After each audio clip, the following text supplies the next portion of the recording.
ka ki moana Whakatonunga mai toe aina Ka wano te wai whakamua Ke wawanga i te wenua Alo alo mai a whakatawanga Ko tutuku mai te hua maka Ko te tau manu e tu alama o te wasia Heu heu mai ve Heu heu mai ve O te ika kua puna Wai wai mali Heu heu mai ve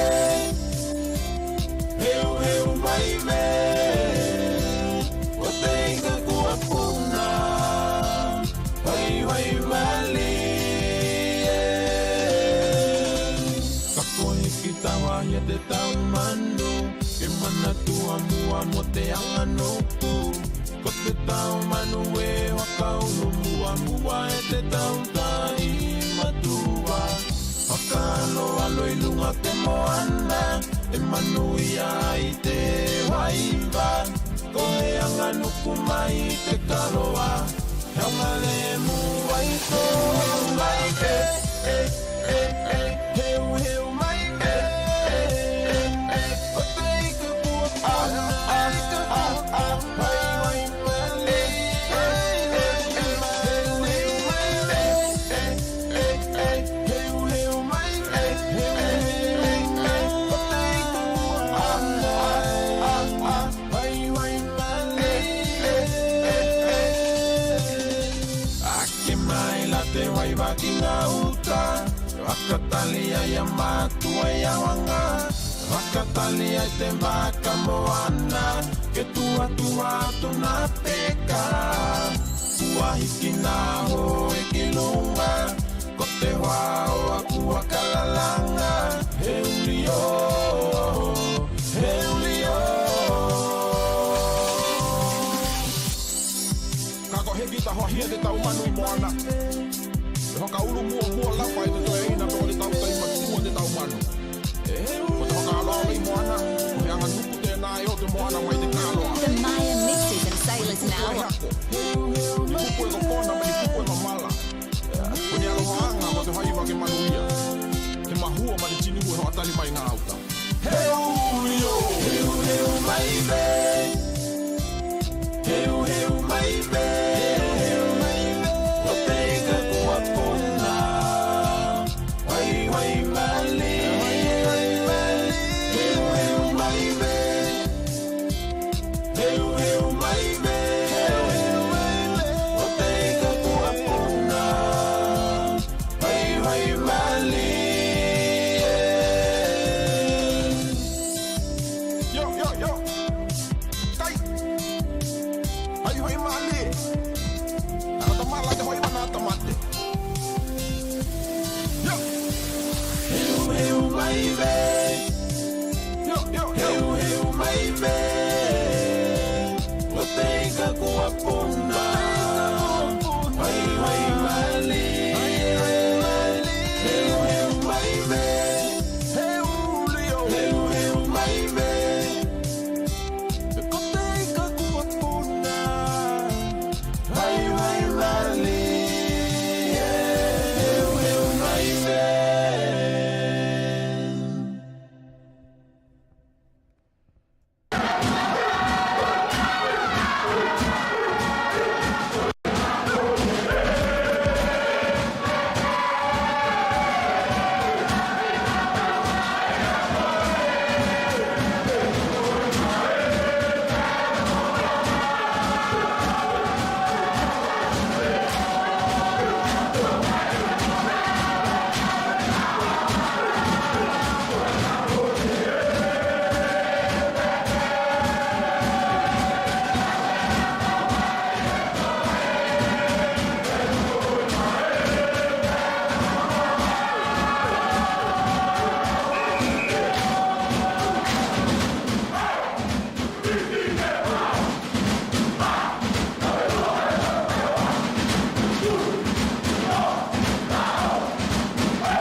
Ia, mua naka malo makatalo hantu ki te malo tātou kāinga malo ni.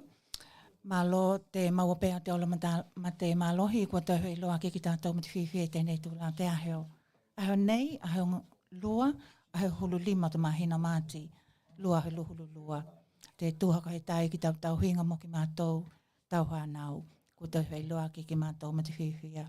Ka watu ai te whakataloha aloa kia mo kou lua ka inga ki tātou Tokelau, peko hea lawa tukua mata mai ai kou lua ki tātou polokalame. Hakahetai ki te aloha te tua. Tau lava, iwi lava ki tātou na hakahe ngai mani, hakahe tāuli, hakate nā tula. Iki nei lunga o he tālia. Ia ka mahi hoki tūlanga te hoa mai, te laulalangi. Hakahetai ki te aloha te tua kua heiloa ki tātou ma te whiawhia tēnei tūlā te aheo. Tātou i lua i tūlā te aheo nei, ma tali tonu ka mata mai ai kou lua, kini tāpana penanga nā hoi polokalame e nei. Ka e ko au, ko hieni, holani e kia. Tau mai atu mo kou lua tēnei tūlā hua hui. Tā aloha ni? Io, ke kawe hoki la taimi tēnei, ke hakatāloha atu ai ki te malu kou lua Tokelau, kolongola mai tātou polokalame. Fatofatoga O Tokelau. Ai, ko te aheo nei e tu ai hoki ma tātou taimi kua kāwano mai. Ia tamu hai lawa ki maua ke ka watu ni tala, kai mai he hoki ni tāpana penanga, ni uhio, ni mātua, ia wena hoki ni whanau e tuhe ai ki nā tamu hai ngā ki lātou. Mō te haninga ki tātou polokalame tēnei. Kauke tito he ke pōli via, tamu hai ato mo te malu kolua tu ai hoki ma tātou polokalame. Ia, tāloha ni? Ia, kai ko te taimi hoki tēnei, ka ko heki waka hea loa tātou polokalame. E te tau lawa na mana tuangia hoki nā ka inga hoki noa ve ia o nā kalongotala pēnā ki kila tuai hoki ki tātou ki ni loi matapaku i nā ka inga i lunga Sydney. He ngatai tēnā, mō nā ka inga ko heki au atu ki Sydney, ke aloha te tua, ke paki atu ki e te koutou, te hakamahana nanga hili. E ko i loa maha inga tā te tukua hoki e nā mātua i e nei ka inga. Kai he ngata hoki tēnā ki ni mātua peni tamana hoki kua tukua te lalulangi tēnei heki i loa atu e nā hai polokalame i e nei. Ia heove ia te tau lava o na tukua tuai hoki ni alohaanga hoka tahi ma koutou. Kai mō te ka inga tukua ma te whanau a te mātua tēnei, a nā mātua i e nei. Tātou hoka māke keke ni, taimi tēnei. Ka hakalongolonga ki tātou ki te pehe tēnei ke moli yoko atu ai nā lohaanga o te Fatofatoga O Tokelau ki nā ka inga hoka nono.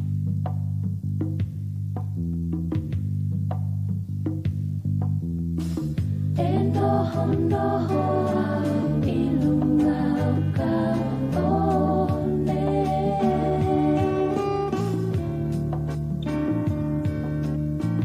E maha au atu ki a te koe, tamana pele.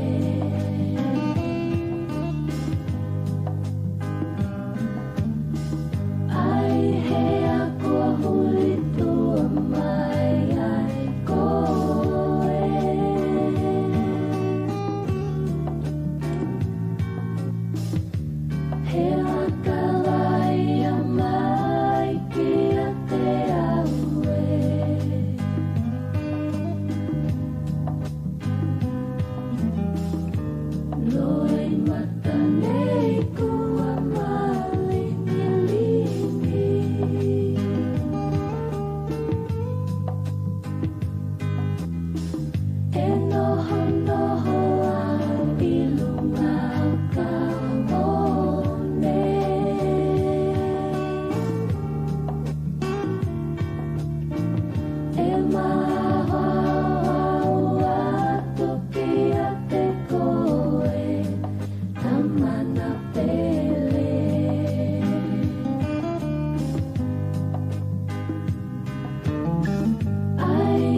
E tu ai hoki ma te kamatanga tātou polokalame.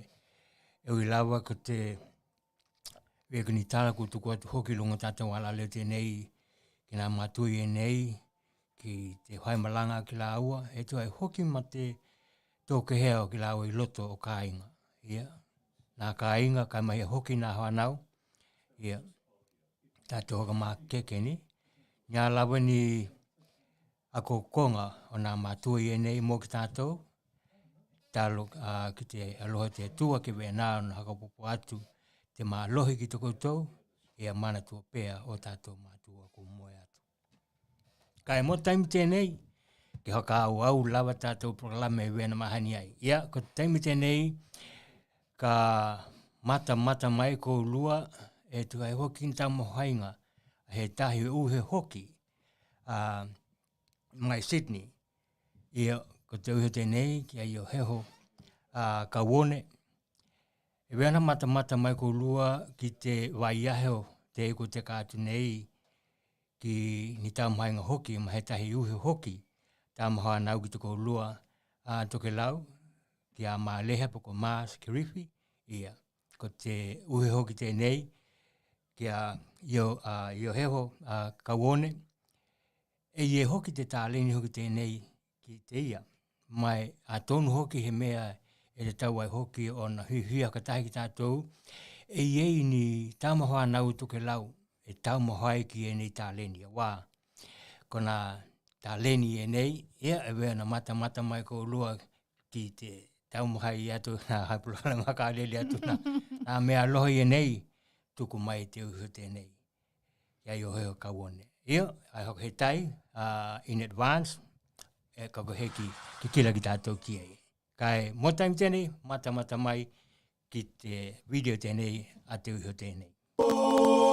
He tiha!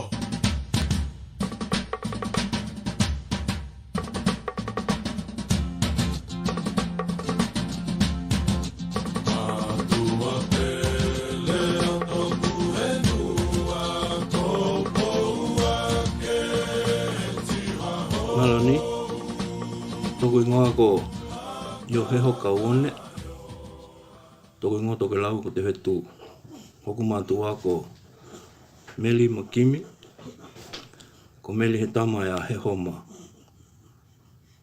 heho he whina, ko Kimi he tama a Matia Himanela. Ka ulana tauhi ake i Tokelau e nuku nonu e hoku mātua tauhi ko Nicolau Maelena. Ko Nicolau, he taliki o Palehama Muia, ka ko Elena he a huine o ka wone malevao. Io ke wakao watu te introduce atu te toko kainga ki nei. My name is Meliana. My parents are Camila and Makelita Louis. And this is baby Henia. Hello, my name is Kavana Melania Tokelau name Tekaniva. My parents' name is Kawane and Meliana Louis. And I'm going to school.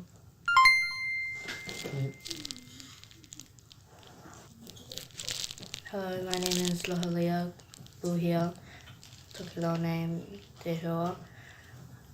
My parents' name are Kawane and Meliana Louis, and I'm going to school as well. Yep. Hello. Hello. Tell your name. Your name My name is Makelita. is Makarita. What's your parents' name? Say it loud. Oh, your Tokelau name? Say my Tokelau name My Tokelau name is is Malai Ote Ote Ba. Ba. And I'm going to school. Going to school with my sister.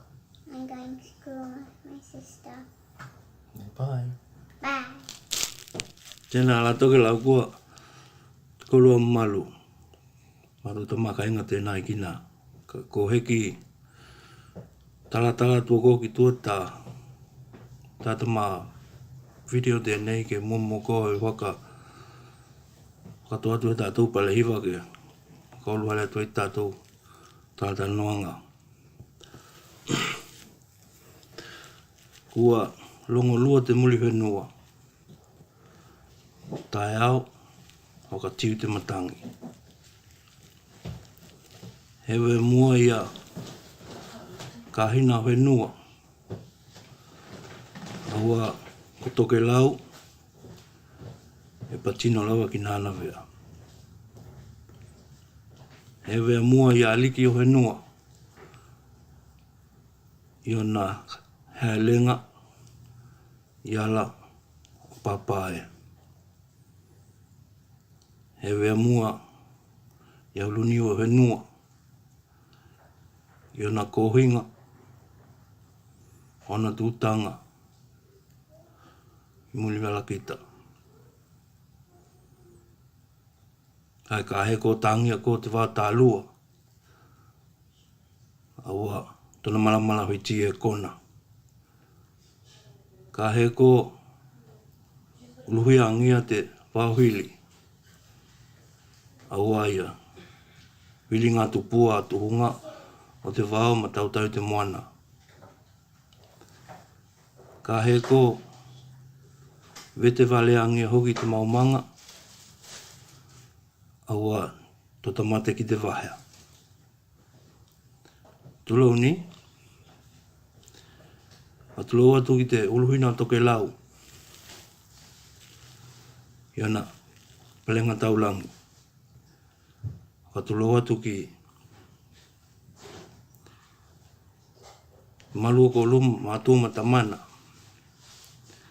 Hawa ko lua tiu te tau kilanga o tātou ka inga. Ka tulou atu hoki au ki nā auhea mana tuahoine. Mena tātou whanau. Ka wai ko te awanau tēnei mua ke koko heki lolotu atu aku hoka matalanga ke mule toi ako ho hetai lahi lele ki te urunga mātua ki ahia ni matito ki te awanoa ngali hoki tēnei ko tuku mai ko lua ke tau mai atu ai tuku tangata vai tēnei ke hoka mātua tala atili atu hetai loa pa hota malamalama hoki tu he lama tūlanga o tātou me hina tēnei ko te pā pe ko te ka heo hoki te ki tātou i heitu. Ka hei taini.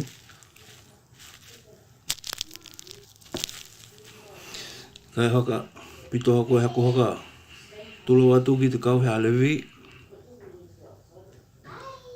Nā kau kauna te tua i hoi hoa ta hau taulanga.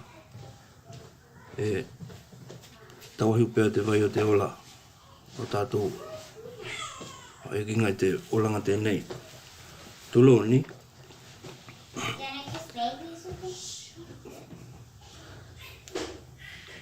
Ko nā heni kau tū te whakamomenga taku tuha tu hoki ki te tātou mehina tēnei kope hoki tāua hoki tēnei o tātou tamana. Whakamoemoe te loto mo te anganga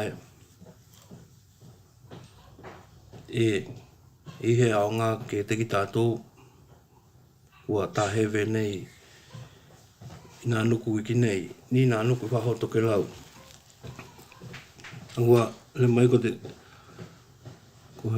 te pā i tātou ngā nuku he mea tāua lele i tātou ngā nuku. E lahi ona i tū e tāua ai ko tau tai ko he kope e tāua hoki o ia e kalele i tau manu pe hai aki hoki nā ika tau pā.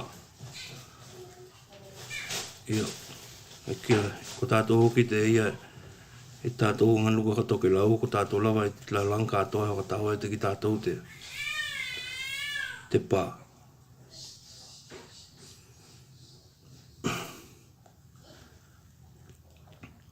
Ngā lahelo hoki i taku mātau atu ko te pā hoki e mau ngā tāreli te ki tātou i Tokelau. Kai e vai hoka pele pele le ki tātou kai mau he tātou tiho.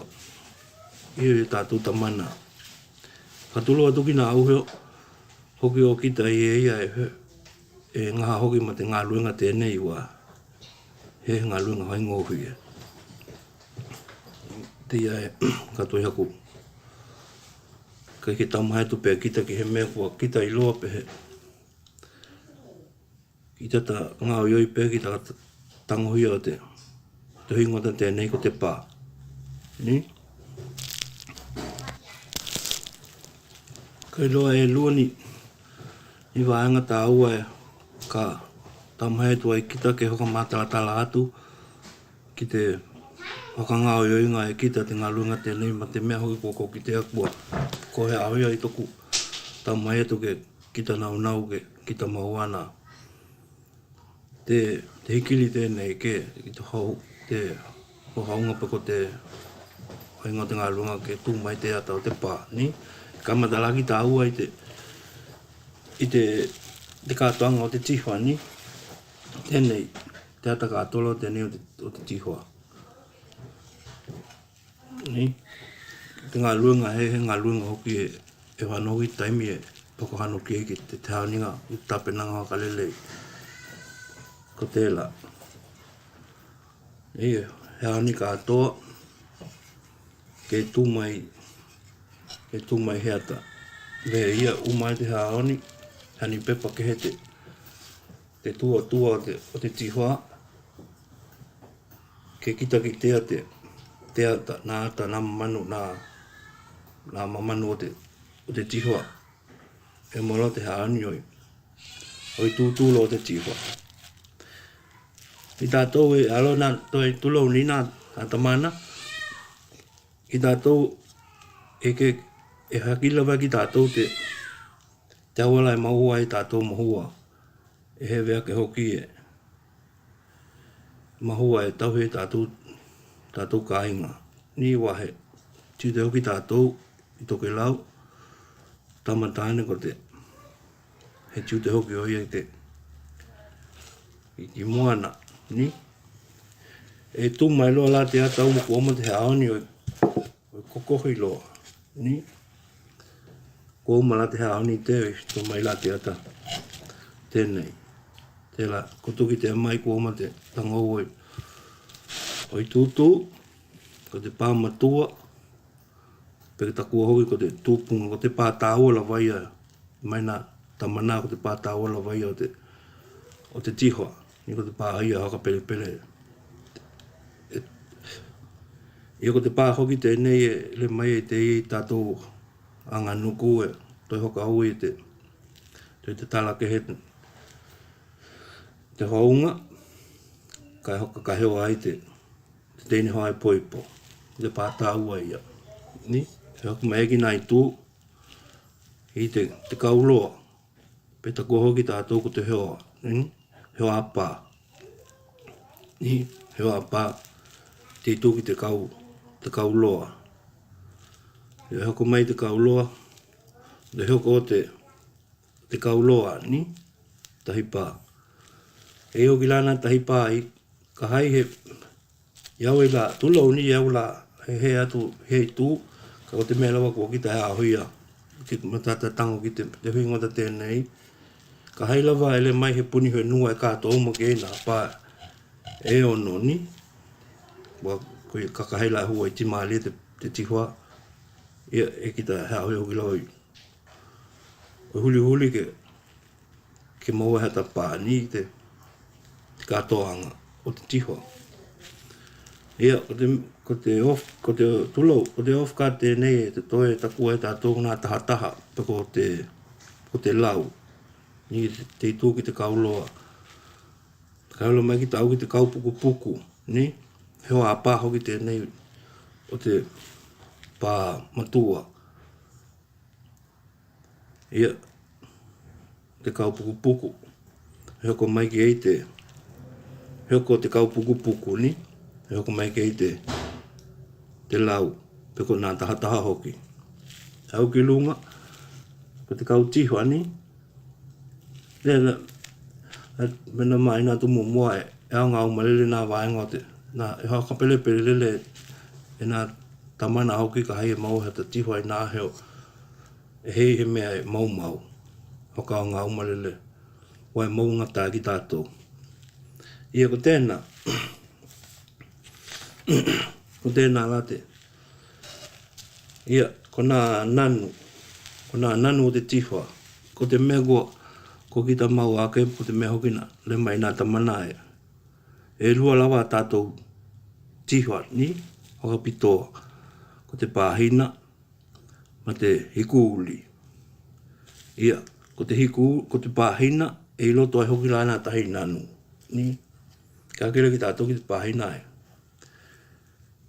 Ia, e alo nā tamana, tulo ni wa e haipu poke atu hoki e ke he ki tātou ni whailaina ni, wa ko tātou nei, ta helo ki tātou ka inga tau toko tahi. Tau ko te hoka henga, ni pako te hoka punga, ni e hoki la te nanua malau, ni e na tahi whaanga e mihi atu i te kita wa e tuli taimi hoki. Ma te hikuuli la, ko te hikuuli e i te lau milo, ni te hulu hoka lupe, e lahele na nanu i roto te hikuuli. Kai e la nā tahi hui ngota e la talawa ki nā lanu i ene i te tio. Mai ko te tio e tai lanu, vea ko te lanu pae mama, vea ko te lanu te hela. Ni ko e loka hai e uma te he aoni venei e ki te ai la te lanu. E tali vea ko te pāhina ka e pae, tali vea ko te hela moli. Ma te tahi lanu la, mai ko te tahi lanu la ko te hole. Ko te hole le mai e uli patoi e uli. Ka kita ka hai ki kila ki ei, kōma te haani ka hai ki kila ki ei, venei, ka hai ki kila ki ei ki te la, e mū toto le te lanu te lanu tēnā. Ni? E kona tamāwaenga ia hia, haka mātāli anu nei, kai ke haka awo pēr tātou ngā lua ngani, ke matamata mai kōlu. He tai ni mo te awa noa.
Mata mai, e ko tēnā te wāenga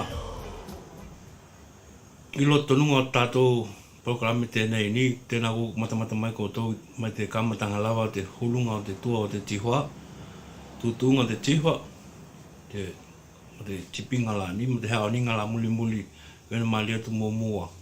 He henga lunga haingo hui ea, ku mai atu la te wāenga tēnā tu la ko tātou wāenga muli ni, malo te mau mai, malo te mata mai. Hai tai, le ka heo ko tu hoki la tātou wāenga muli. Malo, hai tai.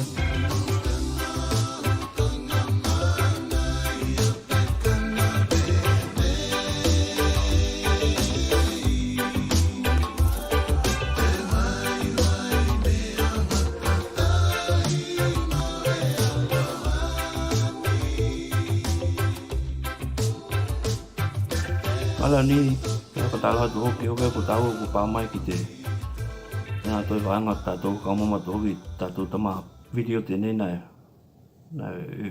record atu nei.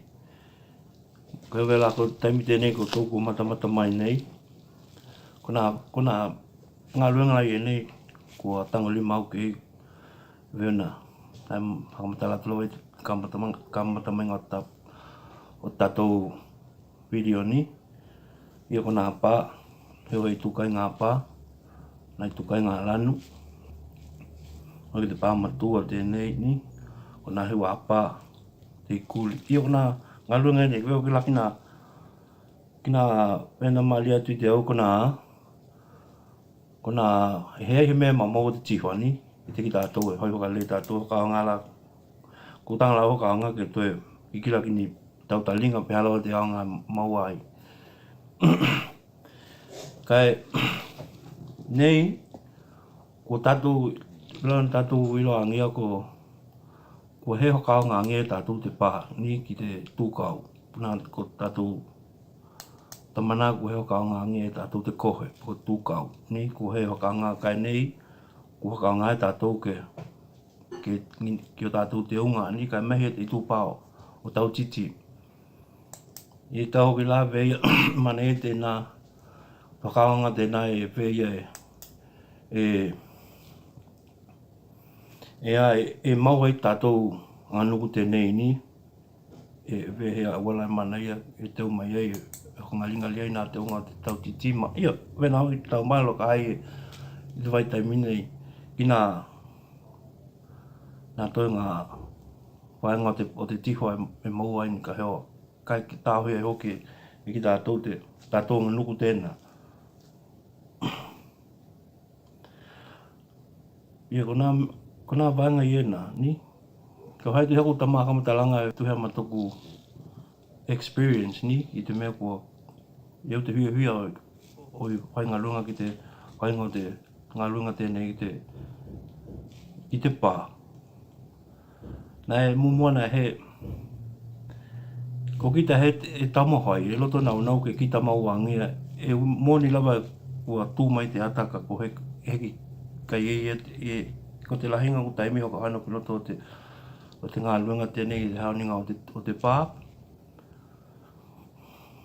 E hau māli ai hoki lava, po te hana māli hoki lava, he ngata toku huia i loa lahi ki loto o nā whaenga te hakahainga, ngā uinga te ngā luenga tēnei.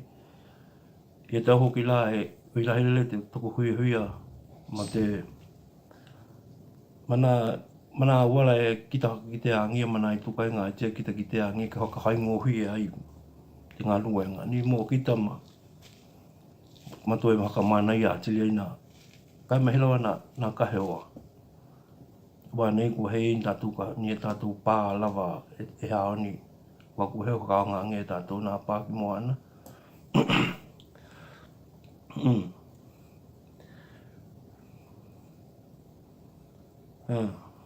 Ka weko nā wāenga ia.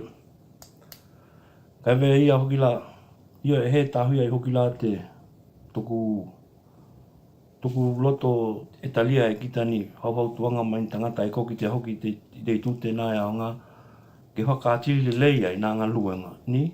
Whakaatili mana i ai te nā ngā luenga nā me tau tiwa, nā me tau pā. E talia lele e kita nā hautuanga, ka me loa nā tino e kalanga mai pe hou mai hoki kini la tuka heoa. Ko oku haka moenga, ko nā haka moenga i te kita, ke talohia ke whaiwhai pela wa ata ngā uinga i e nei, ke kita ke te intalehi ki ke atili mana i a atili ai, ko kita hoki e kita ki te nā oala mana hainga ko hailawa e kita te mea kita mahaia. Ke tāti mai e te ngā luenga ki lātu mana ia, ni? Ko e nā koka moe ngai haka he tai lahi lele ato ai hoki au ki te kotohea poti, ma te kotou aloha mai ki te kita nei e tau mahai atu pēr ke ngahui tēnei lihohi a tātou me hina ki tātou tāua. Ia, ewe koutou matamata mai koe ki nā, koutou ki nā tamanga luenga i e nā kua, ewe launa maali atu mo moe. E hano lava ki lunga, tota malama i tota tango o talimao i o ka ngao i o ka ngao ka hainga luengan. Ka ngao i te tiwa, ni peko te pā. Ia kou e awanoa ni. E awanoa he taimi ka hai he tina hui a malama tili hoki pe mana komia heo ani awanoa le toku tangata tēnei ke he tautali e tu hoki ni heo hili pe heo ani toku hoki hei tue hui a mana komia mai he heo pe he tamana hoki. Aloha nā tei ko ato tamu hai ngai hailawa i te loto nau ni he vea ke hoki e hai tu nā mea ko ki tai loangi a hai atu ki tu kamata alu ki tu koutou ke ongo hia i hoki he loto mo he tino wa ko tātou e tu heo malele hei no tamaha ongo vena i te kita ia ka hai hoki kua hea atu niaku talapa niaku hokamata langa po hea kukupu e he rongo maalia puko tai e hoki he loto mo he uheo pe he hai tamana hoki ia hai ngohui le kita aloha hoki ka te hoki mai ho mangalo mai te utangata tēnei ni hawe ko e o taimi nei ke tuka tuku hea ke hai mehena ana wanoa hoki ke hai mehena mātala haka o mātua ki tātou ka hai tai. Being a New Zealand born, I guess I knew it was precious to us, to our people. The meaning of the bars and the kahels. I don't really know a lot about it, but seeing Gaone working on what he makes and everything he's doing just makes me realize how much it really means to our people, which is really nice. It's interesting and can only learn more. I don't really know a lot about it, but that's all I know is very precious to our people.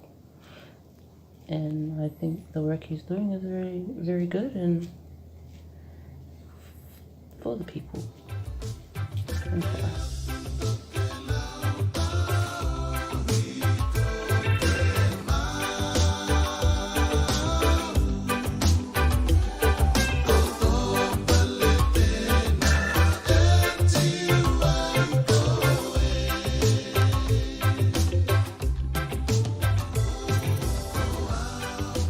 Tokelau ko tēnā lani, ka momo koko heki hoka o mātou ke hai tuko ni o mātou aloanga hoki tēnei tū, ka mehera te tū pāo ki tātou tamāloa e mole to ni o mātou lohanga ke te koutou tokelau, wena hoki o ku mātou pele i, ma ku kāinga o malele ina. O koutou malele, o tātou e kāinga o malele hakatahi. Ka mole to mātou lohanga ni, o tō poto, Tokelau e o tō poto tokelau o tō poto ki malae o enua ai lau kupunu kue ai lau kupunu ku te alo au tōku loto ua pupu ai lau kupunuku te alo au tōku loto ua pupu. Hai tai ni Tokelau, pakoto. Hai tai.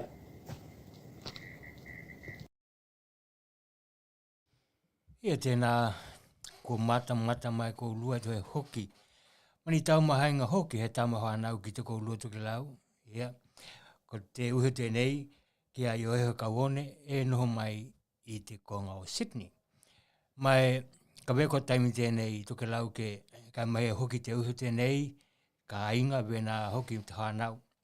Ko he tai lahi lele ki te hoihoaninga mai te koulua, e tu hai hoki te tātou Polokalame. Awa, ko tēnei lawa te winga moni, ne? Te winga moni o te tātou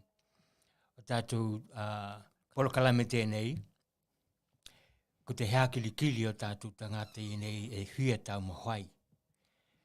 Mai e loto mālohi hoki. He ngata i tēnā, e hea tala ki ni mele lei. E weana matamata mai koulua ki te video tēnei, te uhu tēnei, te kāinga, te whanau hoki. Ko matamata mai koulua mai te kāmatanga o te tihoa. He aoni lei ia, kua tuku mai hoki ana ngā luenga, kua te he aoni nā pā, ia mana mai i tai mea wale i nana mata mai koulua. Kai weho ki lana kolongolo mai koulua ki te tala hoki, mani hia ninga hoki mai te uhu tēnei. Ka koai lawa te hia mauni hioani mai te ia e he mai ke tā auhi e nā hioaninga i e nā mai te ia. I heo he tino e hia tamohai ki te ngā luenga tēnei. Atanu hoki he mea leo ki tēnā e au ngā hoki mō te kāinga kātoa. E mautino hoki e nā hai Polokalame e nei. E au ngā lahi nā ngā luenga we nei. E ngata ke hakamanatu mai ai ma tā auhi ai hoki ki tātou te anga nuku haka Tokelau. Nā kope haka Tokelau kai mai hoki. E weia, weana mata mai koulua ki nā mea aloha i e nā, hoki mai nā mātua i e nei. E ka wadu la te anganga hako he taini, ki te koulua nā mātua, e tuai hoki ki nā, e ngata ki te hehani mai tātou Polokalame tēnei, ka hewe nā hoki, nā haka mea aloha mai ai e koulua, ki nā pā i e nei hoa hui ai ki māua. E te matamata mai koulua ki te tātou Polokalame.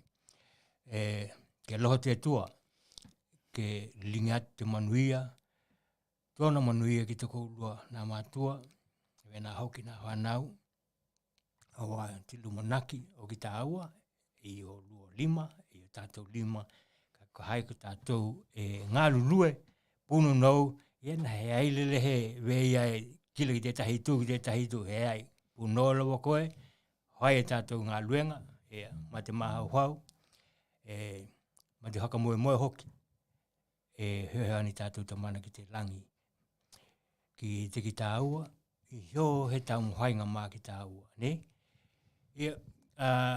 Pe i hoki he kupo hoki me toko hioa, kai mai te au, ko he tai lahi ki toko lua nā mātua, ko he tai ki toko lua aloha ki Tokelau, ko ka hewa mai e kou lua, nā me tā aua i enei a Tokelau. Ki te haka manatu mai hok ki te ki mātou, ma ki tātou uma. E tā aua lava nā koloa o Tokelau, ne? O hako he tai, haka māloa tu hoki tēnā, mō kou lua hoki e mata mai, maka longlo mai tātou Polokalame, ko he tai mo te mata. Ka kou lua nā puli, share te tātou Polokalame, ko te me tēnei e maua ai te toko lahi ki tātou Tokelau, e he ki maua tēnei Polokalame. Ko te au ngā tēnā te share a tātou Polokalame, kei loa, maka i loa atoa e hoki ki o tātou kāinga, ni o tātou wō hoki, nā tino Tokelau e mālama, ua he au ngā e share ki he haina peheini tia, ua he lātou i loa e mālama ki tātou ngangana, kai share lawa ki tātou tangata, e au ngā hoki mo ki tātou, ua e ie hoki he hoaninga o tātou tangata ki te tātou Polokalame tēnei, tako hoki tai tēnā, koe tai. He lahi hoki haka kupu, o i o te lava haka he tai te aloha, he tai lahi lele te aloha ni, E koi loa ka haka pele pele, ma te unga lolele, e he hoki a hoki ki ni tamaiti, pe ni tamaiti hine toka i ngā. Wa ko te lahi ai, ko te lahi o nā pā nā i yoku lima, kua tuku atu ki a mātou hānau. Kai te hiahi tēnei, e langona lawa te huia, ma te anganga hoko he tai. Ni ki te tungane, pa ko te tamana tēnei, e io heho, ia ka mahi hoki te toka lua ma te whānau. Hoka he tai lahi lele te teu, o te tātou tokelau polo, ka lame te hiahi tēnei ni. Mata mai. Tonu i hale hitu, nono malo i hale ha, te koto kawa i hale iwa, ko palenga o he nua, ko tonu i hale hitu, nono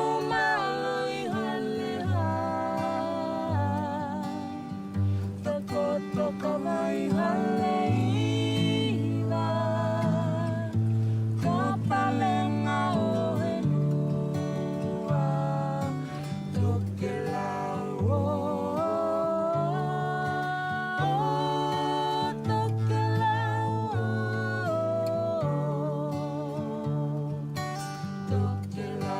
o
Did someone say KFC?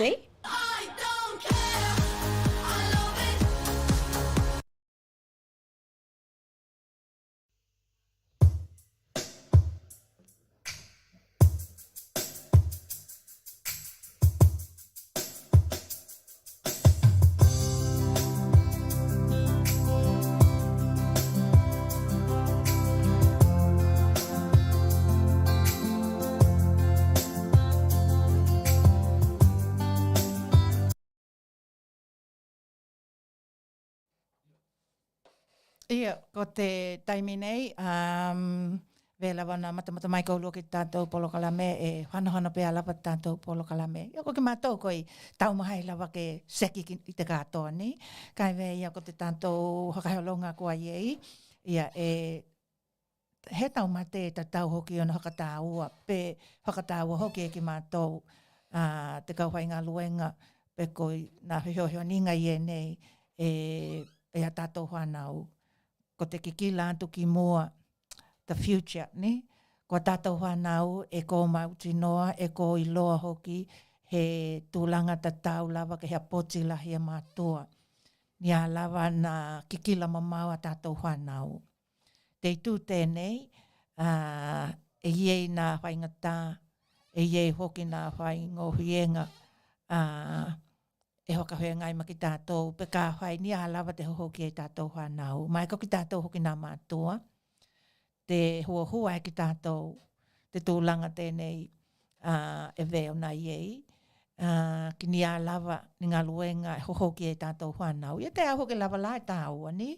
Ia tonu ko te vela ko te kupu ko te awa mātua ko whanau.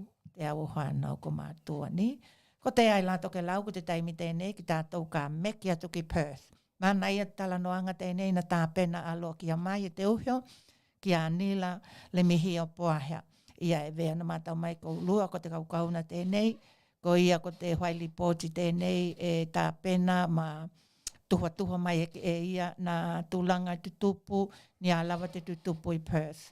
E koilo hoki ko nā taumahainga ki tātou e kikila totoka e hoki ki tātou ki ni a lava te epi. Ina taimi e nei e mātau mai a kōlua. Ko te tūlanga tēnei o te lolo vai tēnā nā hakawenga ma ki tātou ki nei i Brisbane. Nei I Quini Helani nei e veo na hawhia ki tātou te hoinga tātei nei ku hakawenga i hoki ma New South Wales. He ngata ki te whita tāuna tino ki te ua ni e he mohai lele ke hakatali tea te ua i nā pakete ni kua overflow lava nā pakete i taimi nei. Ia kai e veo ki lava ko nā hoinga i e nei e kikila ki tātou ki e tatau lava ki tātou o nā ke kila hakalelei, ka hai e lolo vai e nā konga tautahapili atu ki te koulua. Make a U-turn, tātou na he hui toi, na he hano hui toi te tāwale, ni?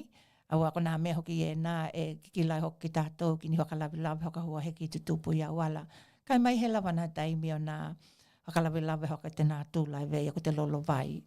E mahua hoki anu te tupu nā hakalawi lawe nei, ona ko te he uhitakia. E ngata i te tū te nā e vena hoki tūlanga tēnei, hoka whenga ma ki tātou ki te hoa mai tēnei, ko i lunga la lo lava ki tātou i taimi nei. Ni?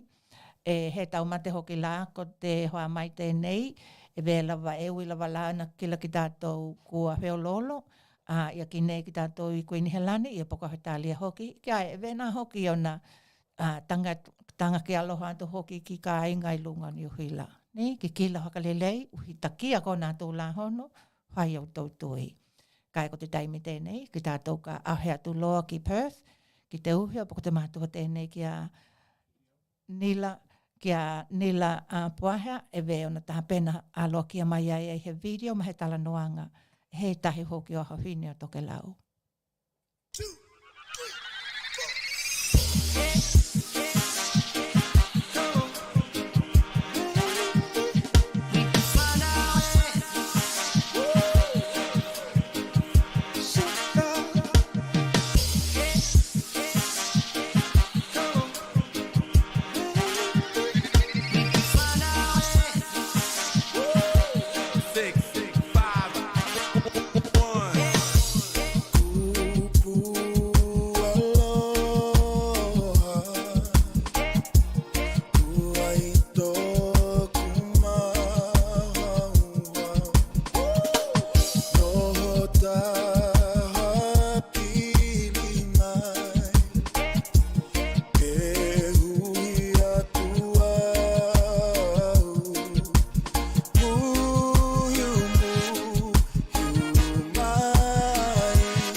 Tulau ni, tā aloha ni te malu Tokelau, mai te kāinga Tokelau I Perth, Western Australia. Ko mātou I ki nei e huia hakaali e mātou e wanga, e hoai I lunga Western Australia. Tulau ni e hoka o ngā na ngangana e lua te hoka Tokelau ma te ngana hoka pālangi. We acknowledge the place on which this gathering is taking place, Noongar country. We also acknowledge the elders past and present who are traditional custodians of this land. It was International Women's Day last week. We continue to pay tribute to the role of women in our society. Ko Tokelau e tāua lele ki lātou i tau titi te ine, mā huine, mā tua, lo mātutua, manua huine. Te lau ni Tokelau, ko te tūlanga o te aha huine, tuaha huine, mātua, kai mai he te hatu pai pai, e tāua lele I loto o ka inga. We have with us today one of our daughters, a sister, a mother, joining us today on Out and About in Perth, Western Australia for Te Hatonga Tokelau for Pasifika Radio TV. We are excited in showcasing the many faces of Tokelauans here in Western Australia. Malo Tokelau, it's our pleasure to have Emele Ungavule join us today. Emele has many roles in the creative arts industry, and she has been instrumental in sharing the narratives of Oceania or the Pacific. Emele Ungavule lives in Perth, was born in Auckland, and her dual heritages are Tokelauan and Fijian. Emele is also the inaugural secretary for the Kāinga Tokelau I Perth Society. Malo Emele, can you tell us about your ngaha and your connection to Perth? Malo ni, haka tailahi lele, ko oku, ko toku ingoa, ko Emele Ungavule, ko oku matua ko lehina mai nukunonu, ko toku tamana, ko amoiha mai te umbu I huitsi. Thank you so much for having me today on this program. It's such an important program for our Tokelauan people, and it's a privilege to be talking with you, Auntie Nila, and to be talking about my work. So my mother is Lehina Ateli, and her mother is Mahelina Pereira, and her grandparents were Ateli and Hay Perez. And my father is Emasi Ungavule, and he is from Sani Veutu in Te Umba, and his parents are Saimoni Ratukandreu and Letia Vukanisinga, and they are from Fiji. So thank you again so much for having me. I'm currently based on Wajaknunga Buja, which is also known as Bulu or Perth, Western Australia. And as Nila shared before, I also want to acknowledge the Wajaknunga as traditional custodians of these lands, waterways, and skies, and extend my deepest respects and solidarity to their elders past, present, and future. Malo hakahe tailahi lele for that, Emele. You've talked about your background with your parents' heritage, your father being from Fiji, and we know that he has done a lot of work also in Auckland. And I just want to say that Emele's dad, Amos Ungavule, was one of the welders, boilermakers, the trade people that did the Sky City that you see in Auckland. He was the one that got right up to that point and helped welded that part into the Sky City, what we know now as Sky City Hotel with the casino. And as she talked about her mum, Lehina Ateli was one of the scholarship students that came from Nukunono and Tokelau in the 1970s. So her parents are well versed and grounded in their communities of the Pacific. Malo hakahitai for sharing that with us. So, you know, you have an impressive personal resume in your work, Emele, for a young person who's doing great things in the creative industry space. And just to let people know, Nina, viewers, the creative industry space is in the arts. Nina arts, vekote, dance, the drama, theatre. Also, there's the other side, which is music, visual arts, and media arts. But we're going to find out more about Emele's work in the creative industry. You are a graduate of the prestigious National Institute of Dramatic Arts in NIDA. And NIDA, as we know, for those that are listening, NIDA is the prestigious arts Dramatic Arts School Institute in Sydney. And a lot of well-known producers, directors, sound engineers, and even actors like Kate Blanchett, is that correct? Yes. Has come from Naira. So Emile was our first, if I can say, Tokelauan of Tokelauan ancestry, and who came through in 2014. She graduated with the Bachelor of Acting degree. She was also going to the WAPA, which is the Western Australia Academy of Performing Arts. And at the moment, she's currently the director of Talanoa, a sessional lecturer at WAPA. She was also director of Te Molimau, which was a show that was at the Belleville Theatre in Sydney. And she has done many other things in this space. Can you tell us, Emile, about your journey in the creative industry space, your arts background, and how you got involved in the arts scene? Okay, Ansi, thank you for such a comprehensive review of my career and my journey. Yes, so obviously I, as mentioned, grew up on the West Coast. So I grew up on Binjarab, which is about an hour south, in a small area called South Yandarup, and went to school in Pinjarra and in Mandurah. And so there weren't many Pacific people when we first came over, which was in the late 90s. And so, you know, for me, trying to learn about my culture and what it means to be Tokelauan and what it means to be Fijian, the first place that I had the opportunity to do that was through stories and storytelling.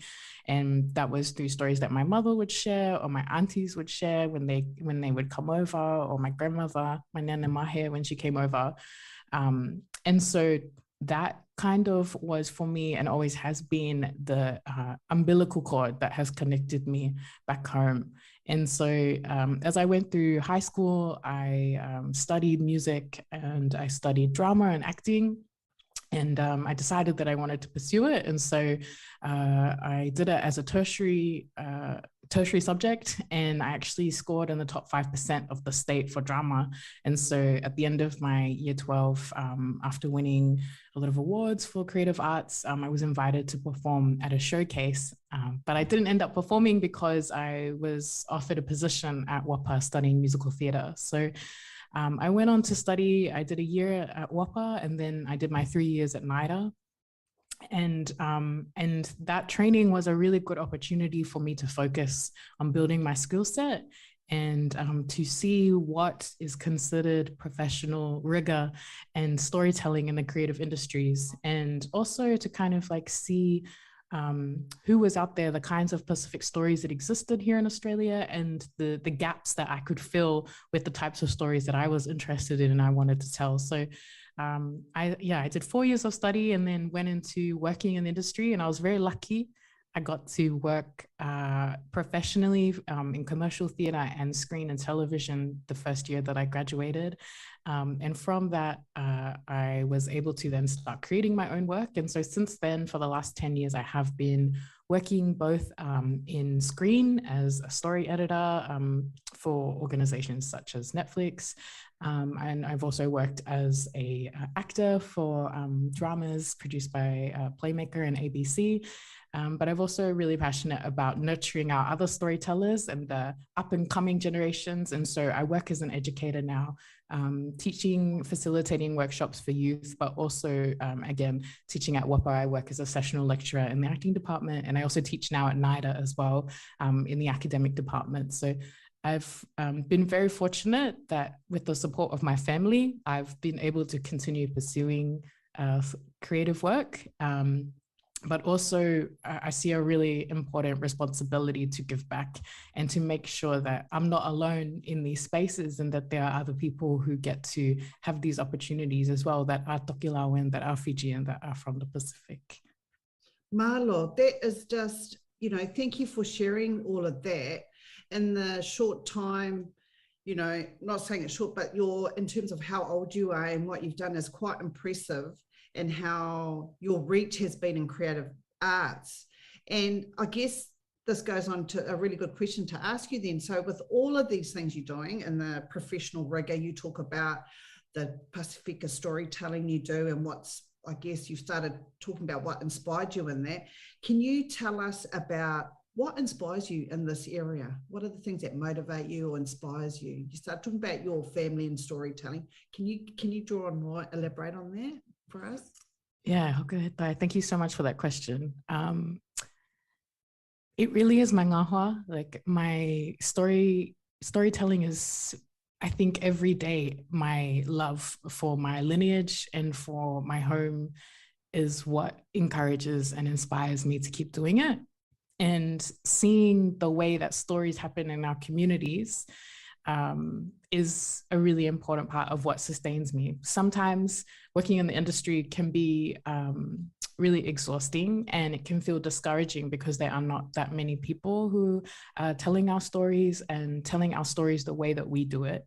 And being able to come back to our community groups like Te Kainga Tokelau I Perth is really important for me because it always reminds me of where I come from and therefore where I'm going and what my intention is and why I'm doing what I'm doing. So the inspiration definitely comes from my lineage, and that's what keeps me grounded.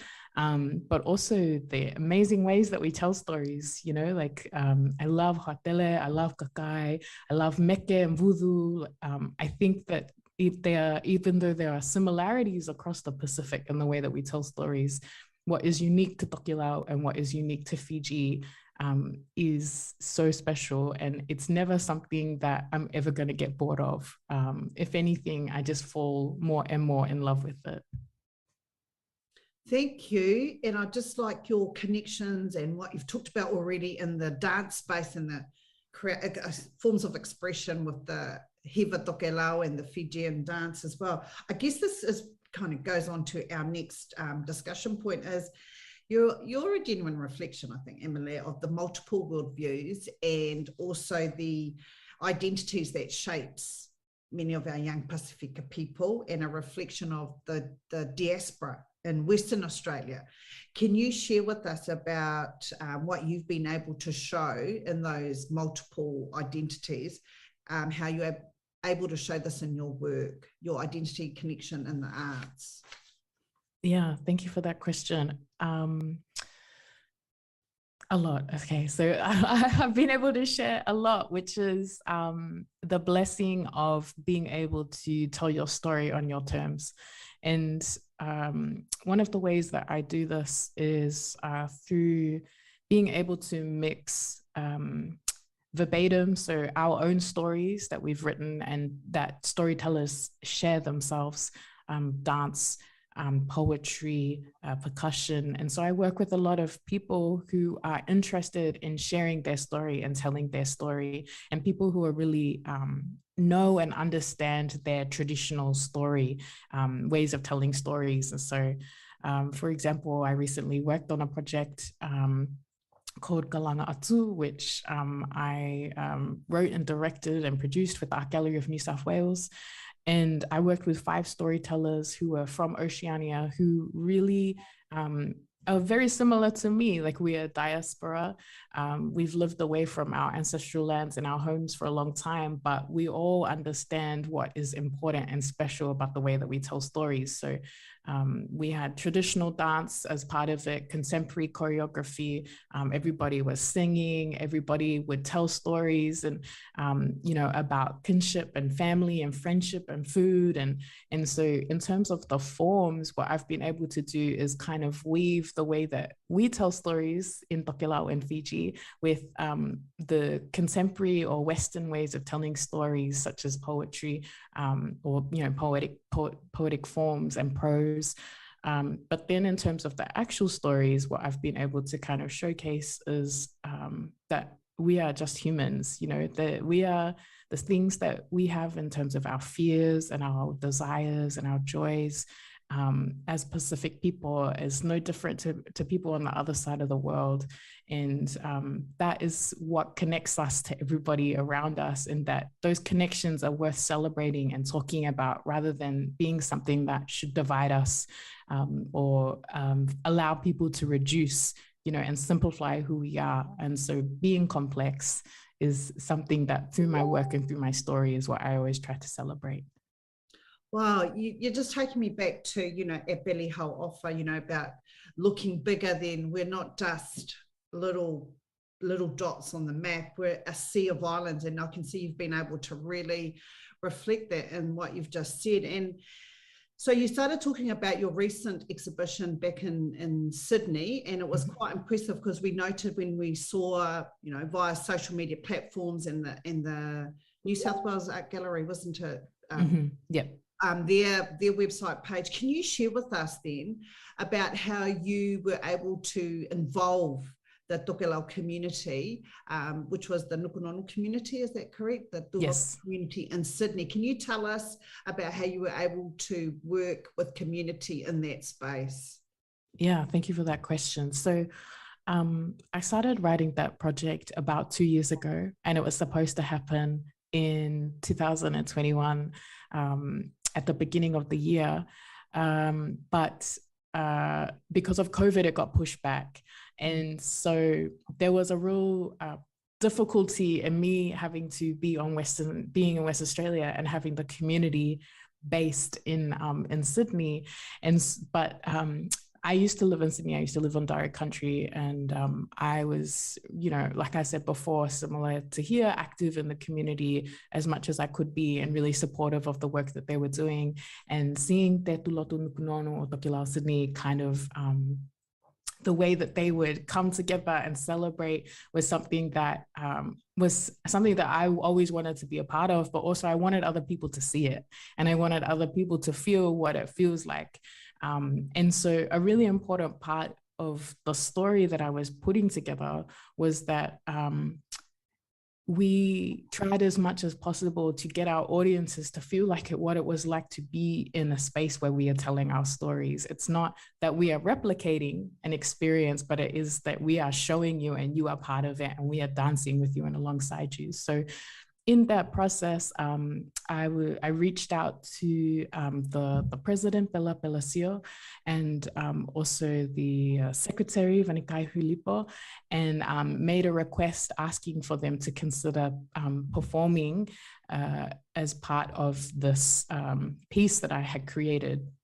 And it helped that a year before, as part of Sydney Biennale, I had also invited the same group to come and perform as well. And so we worked together with a Tongan dancer, Sela Vai, to create a piece together where they performed 5 hatele, and I performed some poetry, and Sela did some dance in response to it. And so in this work, I was able to, because I had 5 characters from Mer Island, Kukuyalanji Butchula country, from Tokelau, from Fiji, from Samoa, and from Aotearoa.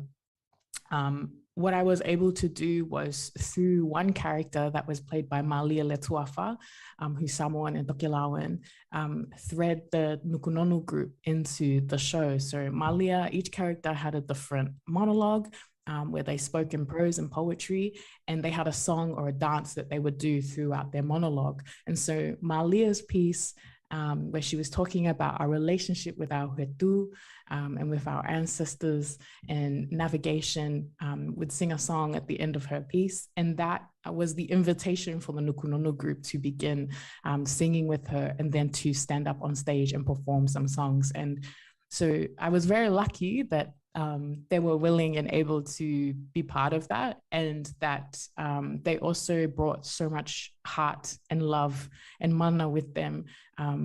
It was such a big moment of pride, not just for me, but for the art gallery, and also for the performers, to have them performing alongside us and to share what is unique about the way that Tokelau tells stories and dances and sings. So yeah, it was a big thing. It meant that we had to, obviously organize remuneration, but organize making sure there was a bus for the community that came out from Western Sydney every day to pick them up and drop them off, making sure there was food, making sure that there was water, and that like costumes were paid for, all these kinds of things. So from a producer's perspective and from a cultural perspective, I tried to do as much as I could to teach the art gallery about what we need to do to look after our communities in this space and not take them for granted. And a lot of that is informed by my understanding of Anganuku, but also making sure that they feel valued and that they feel like we're not using them or extracting them, but that we really value them as storytellers and performers in that space. So it was an amazing experience and very memorable for the art gallery, and definitely for the community that came along and watched. And I've heard so much good feedback about how people enjoyed that experience.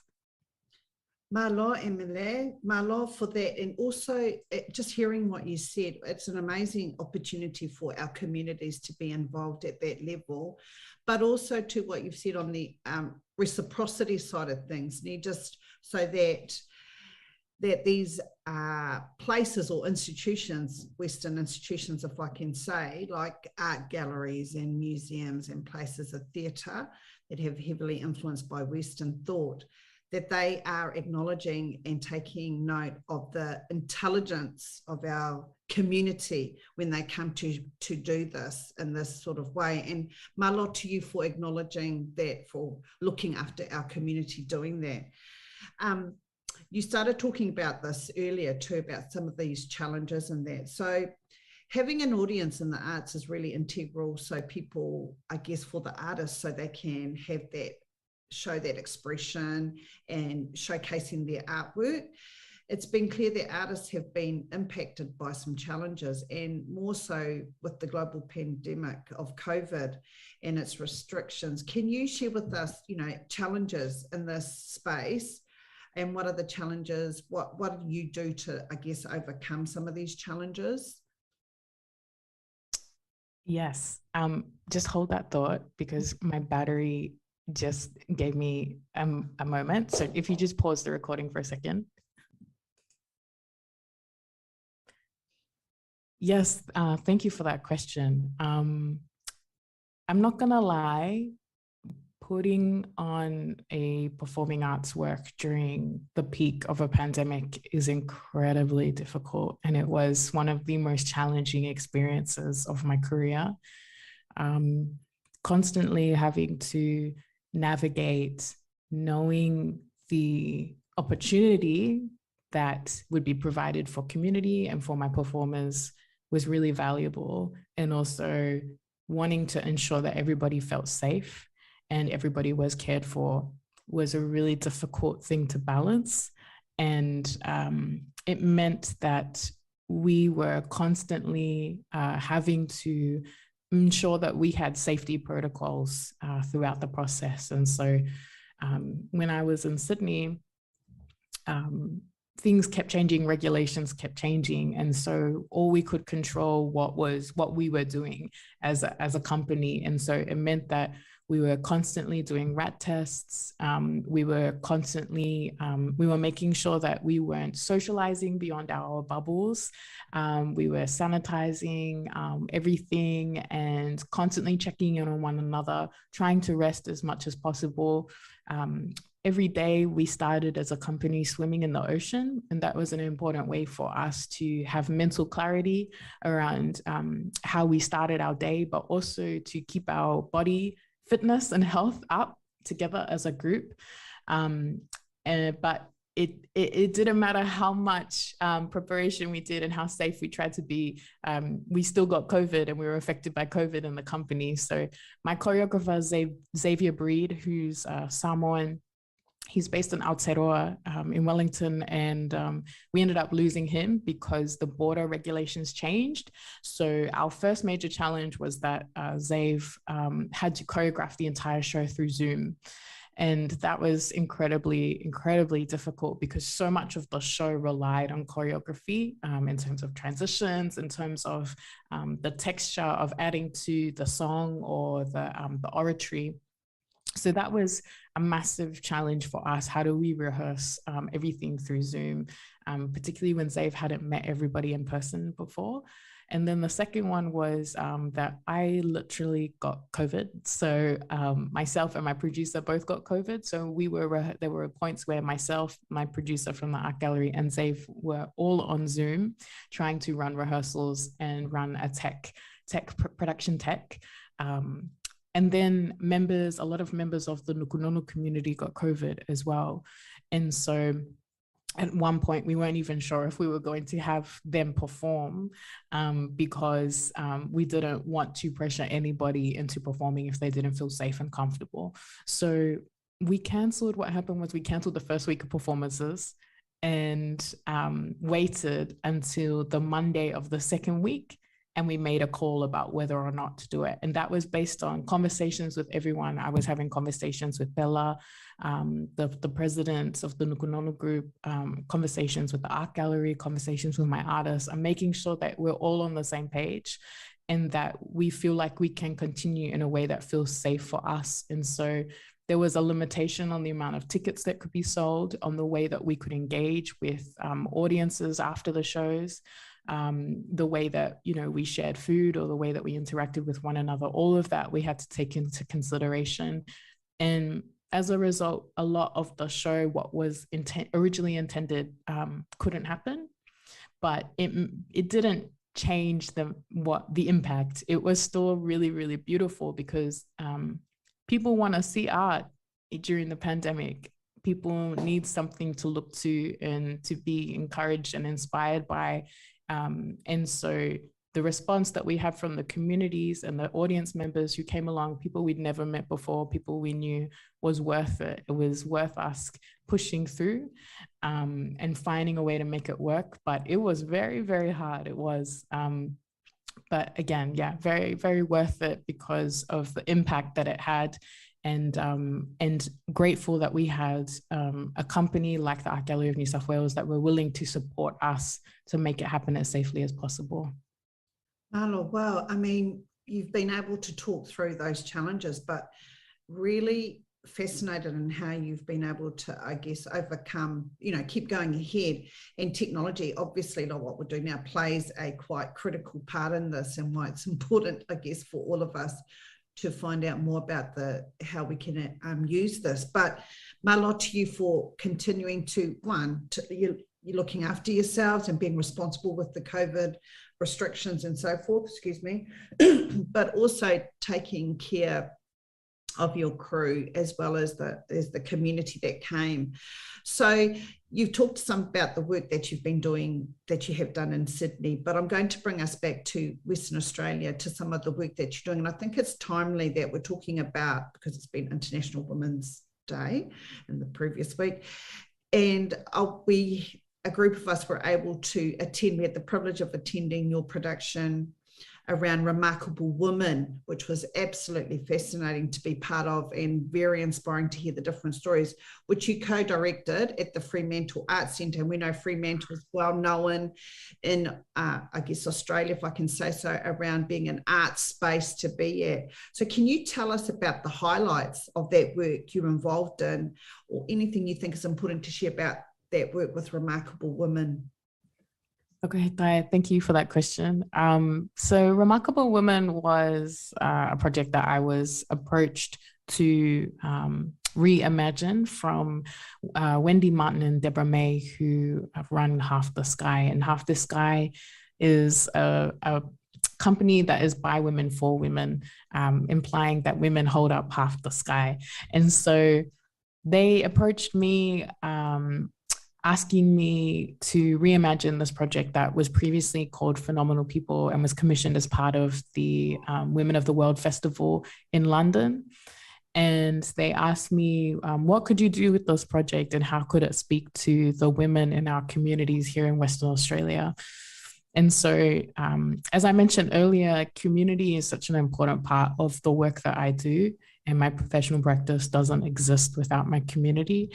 And so I use that as an opportunity to look at bringing in 5 6 storytellers from different parts of our communities, who all were Indigenous storytellers, who had varied experience in maybe professionally telling stories, but were very, very amazing storytellers in their own rights. And together with those storytellers, we worked with the percussionist Joshua Stark to bring to life a story that each of them had about a woman in their life that was remarkable and who left a really big impression on them and the person that they are today. And so my mother was one of the storytellers, and she spoke about our beautiful auntie, Sister Juliana, and the work that she did. I had another storyteller, Brianna Collard, who is a Noongar storyteller, and she spoke about her grandmother. Another beautiful storyteller from India called Manju, and she spoke about her mother as well. Aya Ware, who's from the Torres Straits, from Wyburn Island, she spoke about her mother. And Nadal Saeed, who spoke about her grandmother, and she's from South Sudan. So there was an amazing variety in the style of storytelling, which all featured movement and language and percussion, but all of them, which was really interesting, chose a maternal figure in their families, which I think was really, really beautiful, an important reminder of the women and the matriarchs who make us who we are today. And so there was a performance element where each of them came in and performed. We also had a Burundian community dance group perform, Club Abiwachu, and they performed dances that were speaking to the relationship between themselves and cows, which are a sacred animal in Burundi and Rwanda. And then we also had an installation part of it. So we invited people from the community to share stories about women in their lives that were remarkable. And we had people not just from Western Australia, but also from the East Coast, from Sydney, share stories about women. And we printed the photos and their stories and put them on display as well. And then there was a question and answer section. So the different types of stories and the way that we told stories was a highlight for me, because it allowed our community and audience to engage with the evening in more than one way. And some people feel more comfortable just reading stories. Some people feel more comfortable watching or responding to a story. Some people feel more comfortable answering questions in a private conversation. And so because we had those different ways of telling these stories, it meant that there was a lot of really amazing conversations, and it brought up stories about women in people's lives in a really beautiful way. And there were some amazing women that joined us as well that came along in the audience and had really wonderful feedback. So I think for me, the highlight was just, affirming the women in our lives, and the ones who are keeping things running but don't necessarily get credit for it, or we don't affirm them or speak love to them as much as we should or we could. And just reminding not just our storytellers but our communities that where we can, we should always do that, and let them know that they are loved and that they are valued. And I think you've just touched on that. And I know that what was really, I guess, reflective of that evening too was the strength-based approach that was taken in Remarkable Woman, although there were some issues that are confronting for us as women, but the way it was, I guess, told, it was in a way that was a safe place, and also just it was the strength, the collective strength and collaboration of women. It really came through, and just how they are an important part of community. If we look after our women, the community rises, isn't it? And working together. So it was fascinating. And I just wanted you to touch on that, because it's been a focus on International Women's Week. It should be every day, I say, but also the fact that Tokelau featured in there, thanks to Lehina Ateliano Ungavule was able to do that, but she really represented, and seeing, with the Hatele Hatupaipai was just quite reflective of that. So we're coming near the end of our discussion, and I know we could, talk more on what you're doing, but can you just tell us what you are currently working on at the moment? Yeah, thank you for your question, Auntie. I am currently working on a few things. I've decided to this year really be intentional about the projects that I'm focusing on, and make more time for my family and for my son, who's 19 months now. So I'm only working on developing projects. There's a few projects that I'm working on that have a public outcome. But for the most part, I'm trying to focus on developing stories that won't have an outcome for maybe a year or so. But one of them, which is a really important project to me, is called Ancestor Incarnate. And that's a project that I'm collaborating on with Ioware, who, as I mentioned before, is from the Torres Straits, from Wyburn Island, and she's also from Guinea-Bissau, and Wimia Woodley, who is in Djibouti. And that project is looking at our relationships with native title as Indigenous people, and climate change, and how we can possibly reimagine the future without the colonies, what it might look like if the colonies that have control over our land rights and our water rights were to dissolve, and we were to have real determination for our peoples and turn back the clock when it comes to climate change. So that's a big project, and that's an immersive project. So I've been lucky enough to receive seed funding from the Australia Council to develop that project and look at how we can tell this story through live performance and virtual reality, and also look at artificial intelligence and how that plays into the ways that we share information as Indigenous people about movements that really matter to us, particularly with land rights, and how algorithms inform all of that. So that's a really big project. That's a long-term project, but I've been developing that. Another one is, of course, Kalanga Atu. So I'm really looking to tour Kalanga Atu and hopefully bring it to Western Australia, and then hopefully take it to Aotearoa, because I think I would love for our communities to be part of this and to grow the project, and for my storytellers to also travel and see different parts of the world in Australia.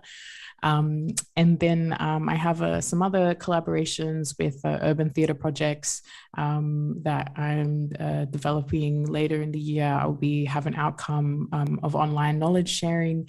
So a lot of little things and some big things that are long term, but mostly trying to focus on stories that really just prioritize what I love, and working with people that I love as well, and love their countries and love their people as well.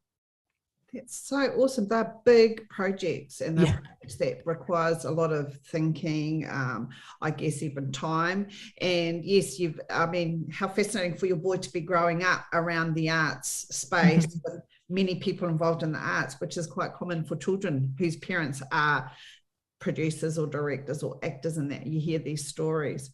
And you're talking on issues around climate change. I just think it's really good how it's coming back to community focus, community solutions on what other possibilities you talked about.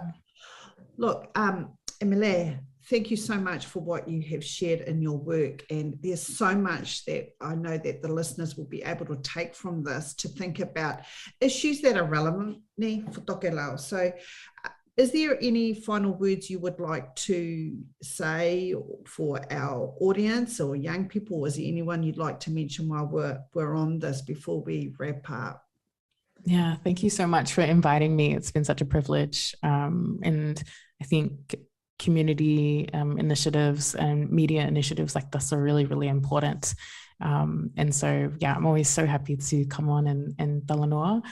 I think for me, final words of advice for our Tokelauan youth or people who are interested in working in the creative arts is surround yourself with people who support you and people who believe in you.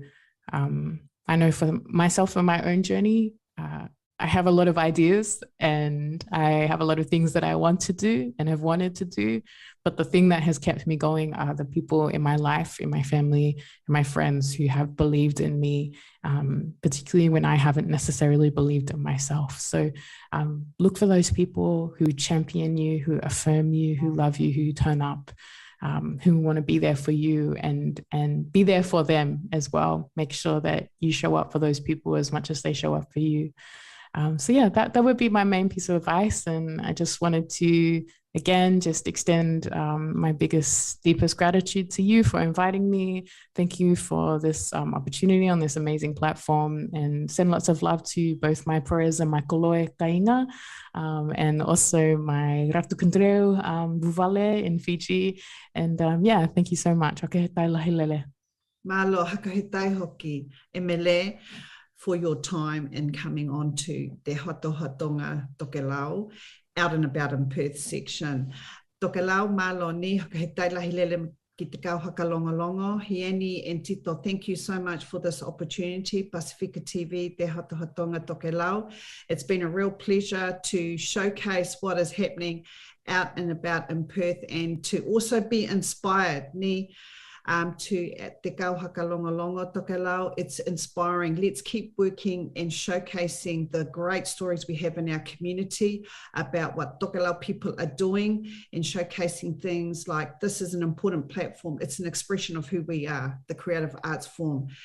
Ko emele he hoanau Tokelau e ieho ko tona tamana he huiti, emele he tamahoanau le hina ma e mosi na tupuna emele I te tūki tona mātua ko Mahelina a teli mahei, tēnā na hakamatala atu ko tona tamana, te tamana o lehina ko pene, te kainga o Helena Makoloe. Hakahetai lahi lele. That is us out and about in Perth, and we will see you with our other segment later on, further on down the track. Malo hakahetai lahi lele.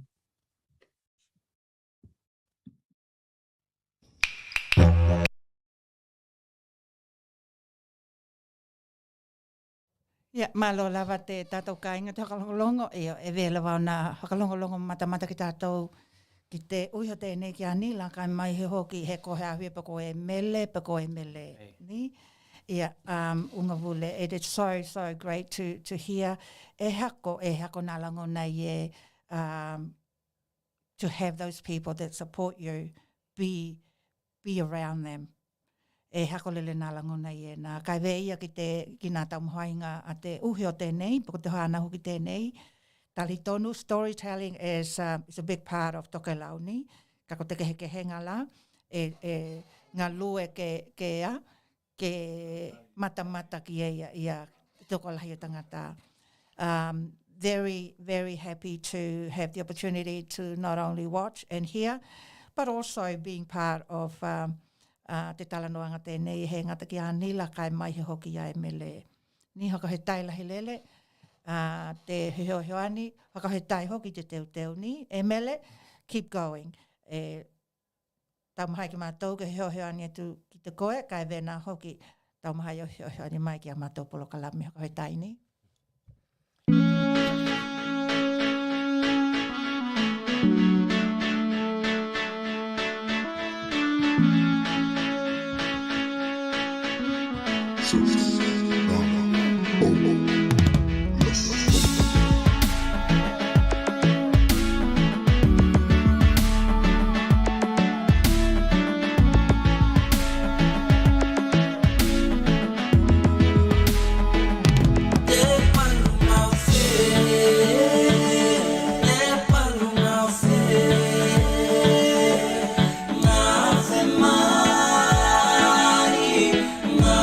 Semana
malo lava te hakalongolongo mai, ma te matamata mai hoki a tonu e nā whiawhia umaki tātou hakalongolongo te pehe tēnā wako. Tā whiawi tēne e nā pihi lahi ni, ke lahi ni a tātou pehe. Ia kai te mea hili tēnā nā mana ia hoki te pehe ka hako te wāi hoki tātou polokalame. Ka ko heki, a tinko te pā tēnei o te tātou polokalame ta tau. Te tau lawa o nā hakailoa tuki te koulua te tātou kai ngā tokelau. I nā kikilanga mo te vai aho koi hau nei. Te vai aho teia ka hau, ka hakalongolongo mai ai koutou pe matamata mai aho koutou ki te tātou show. Ko te ata te ia, haka mea aloha mai e te tamana tuhiata tātou tokelau, tamana tēnei ki a Holaimo Paulo, ni? Ia ko tona winga e te taulawa o nā hakaali atu vēnei mua, awa e hei ahe ahi tātou taimi, haka hei tai atu hoki ki te tamana tēnei, te heoheoani ma te teo hoki ki a tātou polokalame, ona ko te mea aloha tēnei. E tali tonu he ngata ko te tātou tamana tēnā, ki a Holaimo Paulo, kai vēnā hoki o nā ie hoki hawa noa, ke tala noa ai hoki, ki maua ma te tamana tēnā ki a Lomiku Resa, ko ia tēnā, nai ka muta, nai lahi hoki tōna o ngā ki nā honga hale lunga o atahu hi taimi ko te kātu nei.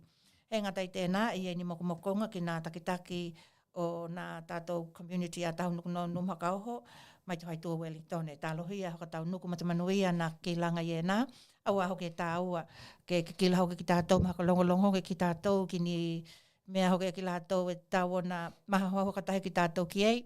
Ona e mātau mai ki tātou ki te COVID, mana hakalawe i nei e tutupu i te laulangi tēnei. Tonu ki te mea tā ua lava kai ke hakamauti noa ki tātou ni a lava te pihi ki ei. I te weekend talu ai nei hoki, nā matamata ki tātou na hakatau nukungi ai hoki te city launch, nā whanau i nei ki te lauhingano. Ki laua i nei ki a halani e nosa e vena hoki ki a pili ke le heoma i te haitu o Sydney. Nā kaukauna i nei na tuku e malanga atu kai ona hoki lava ko nā tūlanga o te tau he mau tonu. Ia tonu ko tēnā kua toe ki lai pena toi ki lai hoki ki te malolo le leila wailunga i Brisbane nei. Ona ko nā tūlanga i nā. He ngatai tēnā e vea ki tātou polokalame mo te vai aheo e he hui a lele hoki te taimi mai te tahi ki te tolu. E tali tonu ka hakalongolongo mai kou lua i te pe mata mai hoki kou lua te vai aheo. Mo te tātou polokalame te ahi tēnei, e mahai kou lua hai e uma te matamata o koe, e mahai kou lua o share pe tag hoki ni ka inga, ko heki matamata ki a tātou polokalame e nei taki vai aheo manatua. Ko te ingoa te polokalame tēnei, Fatofatoga O Tokelau, ko te ingoa o te TV station tēnei haka e atua e tātou polokalame, ko te Pasifika TV and Radio e ki nei Brisbane nei. E te tau hoki no ka vetai mi tēnei ko haka he tai aloa ki atu ai ki te koulua i a alo Tokelau no heoheani mai te heoheani tēnei. E he ngata ki te koulua i te heoheani tēnei vena heoheani mai koulua ki nā hakangalinga o tātou polokalame. Kai vena hoki nā polokalame kua te kātu nei. Ni a lava ni teunga koe Tokelau e hui a laho mai ki nei, e hui a hakaali hoki lunga tātou polokalame, manatua e hawa noa. O io ti lava ka heo taki mai ki maua, mani au video, ni? E te tau hoki o nā whaka tāua ni ata vena moko lua. Tito? Ia, tēnā nā hakalongolong mai ko lua. He mai hoki nā pepehenga i nei, ua e tāua hoki lawa te hakamana ia, ke hakamana ia hoki tātou polokalame ki ni pehepehenga, hakalongolong ki tātou ki ei i te tātou ngangana. Ia, atonu ka hai kua heti mai te ka muta te tahi tū te ia, ko ka taumhai atu ki mātou ke hakaua upe tātou polokalame wena i ei. Kai matamata mai. What about now? This be the creation story, man. From the Polynesian island of Tokelau. Tell them.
Ia, te mamalu ko lua Tokelau na hakalongo mai tātou proklame, haka he tai lahi atu na hai proklami e nei, kau hai ngā luanga tēnei, tu hai hoku mataka au ngā mai tātou taimi tēnei.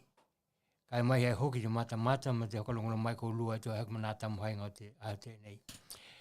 Ia, tonu ku te bai ai haka hau, ia, ka i pule ola, te ola mta mālohi te ki tā aua, e tu hei loke ai ki tā aua i te lua, i te taime mahani mai te tahi ki te tolu. Ia koe nā puli shea tātou proklame tēnei. Ia, kōku tito he kia Pōlivia, hakatoho atu mo he tahi wai aheo, tō he taui. Mā ua e aloloha lahi mō koutou. Haka he taini, te matamata mai ki te Fatofatoga O Tokelau, ke manu ia te wai aheo, e hakatoho atu hoki tēnei, tū lahi ahui, te wai Tokelau.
Thank you.